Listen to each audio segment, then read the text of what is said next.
Hey, salut les entomophagophytophiles. Aujourd'hui, nouvelle vidéo, je vais vous présenter un petit peu ma nouvelle serre. Allez, c'est parti. Donc, je vous présente un petit peu le modèle Dahlia de la serre que j'ai acheté là. On peut voir ici le timelapse que j'ai réalisé pendant 2 jours avec les potes, que je remercie. Donc, le montage était un petit peu compliqué, les plans étaient un peu difficiles à suivre, mais bon, on y est arrivé. Euh, je vous conseille de bien siliconer les parois, comme on peut voir sur le montage là, parce qu'au premier coup de vent, il y a plein de panneaux qui se sont enlevés. Donc voilà, là c'est le montage des agglos pour pouvoir mettre 3 bacs de culture qui font à peu près, il y a 100 litres d'eau à peu près dans chaque bac. Euh,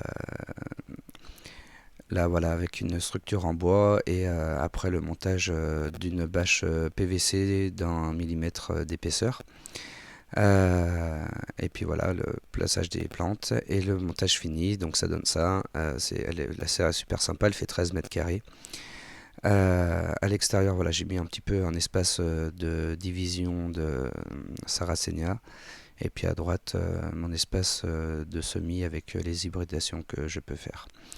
Voilà, à l'intérieur de la serre, alors on va pouvoir donc voir mes 3 bacs de culture. À gauche, ils sont plus ensoleillés. Au milieu, un petit peu moins, où on trouvera les Sarracenia. Et à droite, c'est la partie qui est un petit peu plus à l'ombre par rapport au mur de la maison, où je mets les plantes qui craignent un peu plus les températures, à savoir voilà, les Darlingtonia et essentiellement les Pinguicula. Donc dans chaque bac, j'ai mis un peu des lentilles d'eau, histoire de éviter la prolifération d'algues. Donc là, je viens de les mettre, donc il n'y en a pas encore beaucoup, mais ça va vite proliférer. Et puis j'ai mis des petits poissons qui résistent enfin des poissons de bassin assez petits, qui puissent passer entre les pots pour bouffer les larves de moustiques, pour éviter de se faire dévorer l'été et éviter la prolifération des moustiques. Voilà, donc bon, je vous détaille pas forcément tout ce qu'il y a. Bon, là, sauf là, c'est les utriculaires, j'en ai mis une différente dans chaque bac. Là, c'était Vulgaris, dans le bac du milieu, il y a Australis, et puis dans le dernier, il y a un Aldrovanda.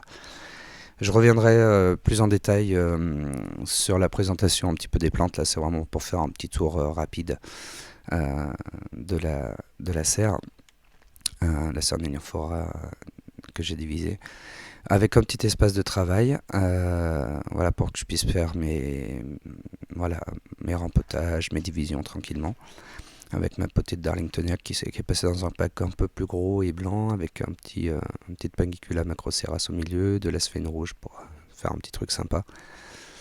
Euh, donc là, on est début mai, la floraison des Darlingtonia est en plein dedans, c'est cool. Et puis bah, là, c'est le bac des Sarracenia. Alors j'ai essayé d'y classer, enfin faire un truc assez sympa. Donc il y aura une partie Leuco, une partie Flava, une partie Purpurea, une partie Minor, Rubra, Aureophila, Psittacina. Enfin voilà, j'essaie de classer ça par espèce, donc je trouve ça plutôt cool. Les pots, ben, là il y a 4 pots, c'est du 15-15 par 20 cm de haut, et dans les deux autres bacs ce sont des pots de 12-12 par 20.